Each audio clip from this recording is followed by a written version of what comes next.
ما تيجي نشوف الشباب الرايقه اللي جايه ورا بالمرسيدس دي بتشتغل ايه؟ عاملين ايه؟ ايه الروقان ده؟ ايه يا مان؟ ما شاء الله سنك صغير جدا انك تركب مرسيدس. انت بابا بيشتغل ايه؟ لا بابا ما بيشتغلش حاجه، انا اللي بشتغل وبصرف على نفسي. بتشتغل ايه؟ ما شاء الله يا جماعه، ما شاء الله، في امل في امل. انت بتشتغل ايه؟ انا عندي مجموعه صالونات حلاقه كده صغيره، عندي 5 فروع. ما شاء الله ما شاء الله. اكيد بابا ساعدك صح؟ لا خالص، بس انا بادئ من الصفر خالص. يا سلام. قلت لكم في امل يا جدعان. بدات بكام طيب؟ هي كان حوالي 7 أو 8 مليون جنيه يعني من 14 سنه. زي ما قلت لكم يا جماعه مفيش امل. بص انا عارف ان انت مخضوض، وعلى فكره هو في ناس بتبدا باكتر من كده بكتير، يعني انا مش عايزك تتخض. خلي عندكم امل ويقين انك هتوصل قابلني يا ابن طب بما انك بادئ من الصفر، اقل مصروف دلوقتي وانت راجل بيزنس مان وعندك 5 فروع حلاقه، كام اقل رقم؟ بص انا عايز اقول لك على حاجه، انت دلوقتي لو نازل ب 5000 دولار مثلا في اليوم مش هيعملوا معاك حاجه. ايوه صح. انا جيت هنا ب 5000 دولار فعلا، يعني ما حسيتش ان انا معايا فلوس. الفلوس خلصت مني يا جماعه. كلام صحيح. ممكن نشوف حضرتك شوف الفرع اللي هناك. يلا بينا تعال.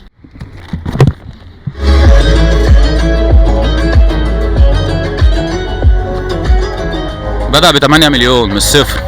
يلا بينا. ما شاء الله ما شاء الله ما شاء الله ما شاء الله. مساء الخير مساء الخير. زي ما انت شايف كل الفئات موجوده عندنا، كل الناس عندنا يعني بسيطه يعني. ما شاء الله بساط. كل الناس اللي بدأت زيك من الصفر. من الصفر موجود هنا في الدور اللي تحت ده. مساء الخير. حضرتك بتشتغل ايه؟ شغال رجال اعمال. رجل اعمال. واضح جدا يا جماعه ان كل الناس اللي موجوده هنا بدأت من الصفر. شغال ايه؟ لا مش بشتغل. هو يا جماعه لقينا واحد من الطبقه العاديه جدا. مصروفك كام في اليوم؟ 10K. ها؟ 10K. صح الدحم بوي. 10K. الموضوع هنا بسيط، انت بس مش عارف ليه بتتخض. ساكن فين يا استاذ؟ ويست تاون. ويست تاون. وسط البلد؟ ويست تاون. يعني شويه فيلل برضو كده. محمد شوالة من شبرا مصر. دي فين دي؟ مش عارف انت بتكلم مين؟ كلهم بادئين من تحت الصفر هنا. انا شايف بقى ما شاء الله ده الكرسي الوحيد اللي فاضي. ده ليه فاضي؟ ده الكرسي بتاع الفنان تامر حسني.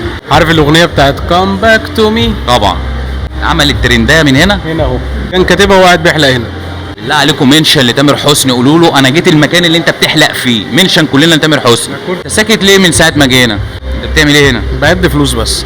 انت ايه؟ ده انا والناس اللي بتتفرج عليكم بنعد اللي بقى من عمرنا. انا شايف ما شاء الله في سلم وفي دور تاني. ده من مين؟ ده الدور اللي فوق بتاع النجوم والفنانين، الوسط الفني، لعيبه الكوره. بس طبعا لو مفيش حجوزات او كده برضو بيبقى بتاع الطبقه اللي تحت الصفر عادي يعني. امانه بين ايديك الطبقه دي. بيها. طب ما نطلع نشوف وناخد لفه. والله ما يحصل. اتفضل. عامل لك السلم بينور لوحده. الله الله الله. صارفين الناس دي مكلفه. بيقول لك بادئين من الصفر. احنا يا جماعه بنصور الفيديو ده، عايز اقول لكم الساعه 3 الفجر. ما شاء الله. مصروفك بالكي هنا. ها؟ كلهم بادئين من تحت الصفر. الله اكبر. لا ايه ده بقى؟ ده راجل سعودي. ايوه دي برضه. اكيد انت بتصرف بالكي برضه. مصروفك كام في اليوم؟ يعني من 10 ل 15 ألف جنيه بس. ده ناموا يا جماعه. السرير هنا مريح.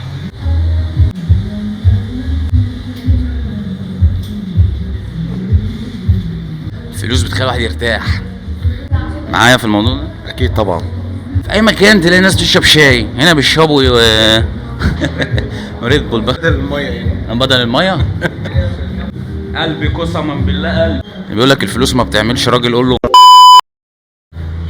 ايوه. انت من بيفرلي هنا؟ من بيفرلي هنا. ايه حضرتك؟ انا مقدم مرتين على كراسه الشروط هنا ومرفوض. اسم الله عليك جوزك يا صفيه. هو مفيش هنا كراسي الشروط يا حبيبي. يعني دبر 15 20 مليون كده وتيجي.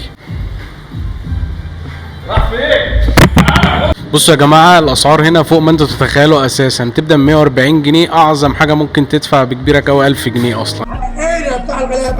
طب يا جماعه هسيب لكم صفحه المكان واسعارها في اول كومنت او في البايو، او هنعمل للحلقه دي كاليبريشن وخشوا اتفرجوا على الاسعار. بجد نظافه وجمال ومفيش بعد كده.